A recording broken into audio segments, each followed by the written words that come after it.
제5장. 늙은이를 꾸짖지 말고 권하되 아버지에게 하듯하며 젊은이에게는 형제에게 하듯하고 늙은 여자에게는 어머니에게 하듯하며 젊은 여자에게는 온전히 깨끗함으로 자매에게 하듯하라. 참 과부인 과부를 존대하라. 만일 어떤 과부에게 자녀나 손자들이 있거든 그들로 먼저 자기 집에서 효를 행하여 부모에게 보답하기를 배우게 하라. 이것이 하나님 앞에 받으실 만한 것이니라. 참 과부로서 외로운 자는 하나님께 소망을 두어 주야로 항상 간구와 기도를 하거니와 향락을 좋아하는 자는 살았으나 죽었느니라. 내가 또한 이것을 명하여 그들로 책망받을 것이 없게 하라. 누구든지 자기 친족, 특히 자기 가족을 돌보지 아니하면 믿음을 배반한 자요 불신자보다 더 악한 자니라. 과부로 명부에 올릴 자는 나이가 60이 덜 되지 아니하고 한 남편의 아내였던 자로서 선한 행실의 증거가 있어 혹은 자녀를 양육하며 혹은 나그네를 대접하며 혹은 성도들의 발을 씻으며 혹은 환난당한 자들을 구제하며 혹은 모든 선한 일을 행한 자라야 할 것이요 젊은 과부는 올리지 말지니 이는 정욕으로 그리스도를 배반할 때 시집 가고자 함이니 처음 믿음을 저버렸으므로 정죄를 받느니라.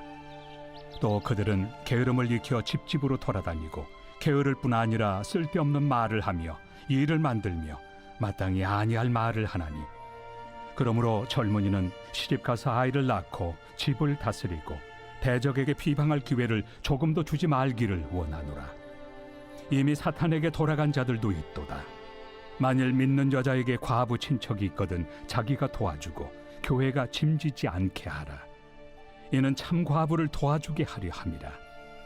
잘 다스리는 장로들은 배나 존경할 자로 알되 말씀과 가르침에 수고하는 이들에게는 더욱 그리할 것이니라.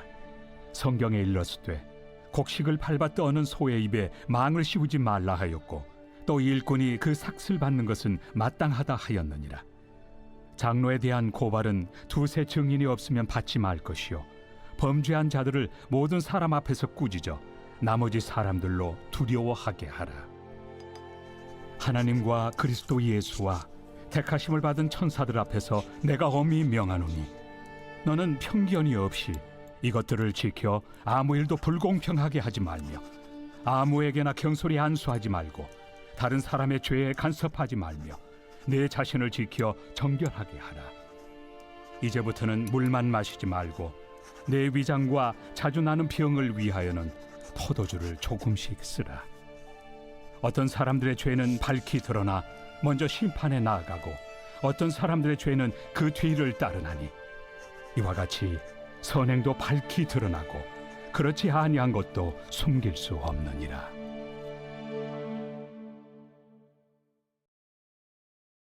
목회를 시작한 지 29년째가 되었습니다.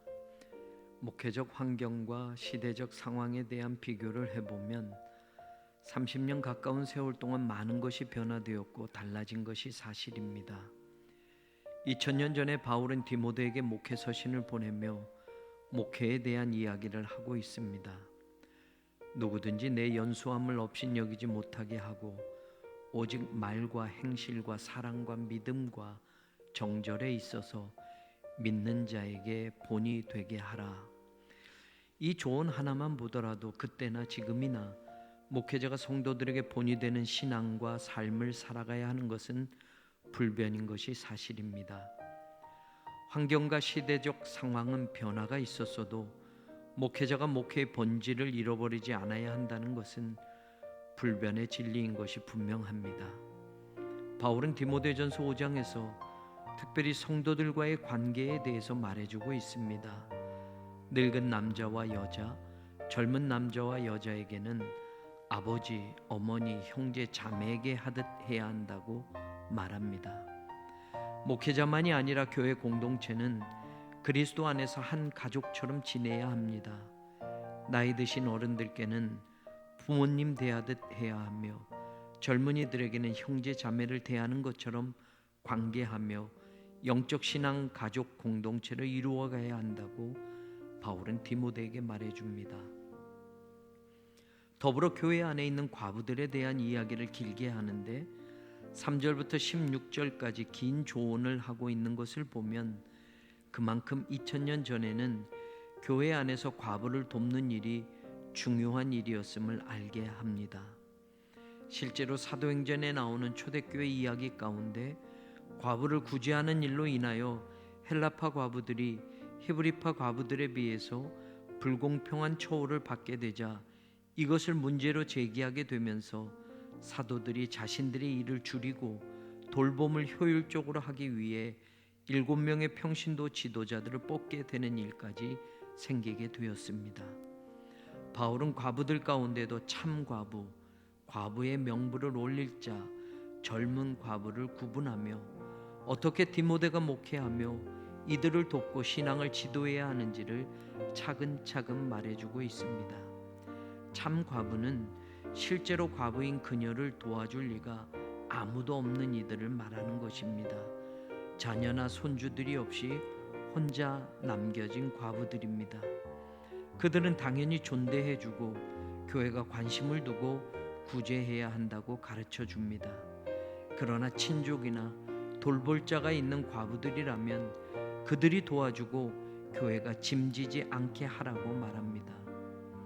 더불어 젊은 과부들은 과부의 명단에도 올리지 말라고 권면하며 아직 젊은 나이 때문에 다시 시집을 가거나 신앙생활에 자신을 온전히 들이지 못하고 게으름이나 말에 대한 실수가 있어 교회 안에 일을 만드는 경우가 생길 수 있다고 권고합니다.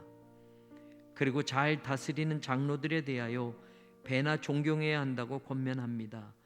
여기서 사용한 장로라는 단어는 지금 교회의 직분 중에 하나인 장로와는 분명 다른 것입니다.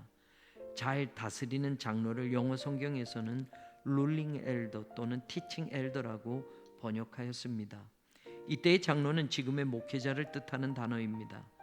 교회 관리와 행정 업무를 잘할 뿐만이 아니라 말씀과 가르침에 수고하는 분들을 뜻합니다.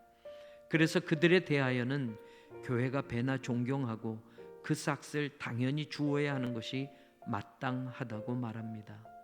그리고 그들의 흠이 있어 고발할 일이 생기면 반드시 두세 증인이 없으면 받지 말아야 한다고, 영적 지도자에 대해서는 조금 더 신중한 기울임이 있어야 함을 바울은 디모데에게 가르쳐주고 있습니다. 한 교회 목회자로 쓰임을 받으며 때로는 행정적인 치리를 할 경우 편견이 없이 아무 일도 불공평하게 되지 않도록 신경 써야 할 것이며 목회자 자신을 먼저 지켜 정결케 하라고 당부합니다. 바울은 또한 디모데의 건강을 염려하며 위장병을 위해서는 포도주를 조금씩 쓰라고 말해줍니다. 디모데가 젊은 목회자인데 위장병이 있었던 것을 보면 목회의 스트레스도 분명 한 몫을 했다고 추측할 수 있습니다.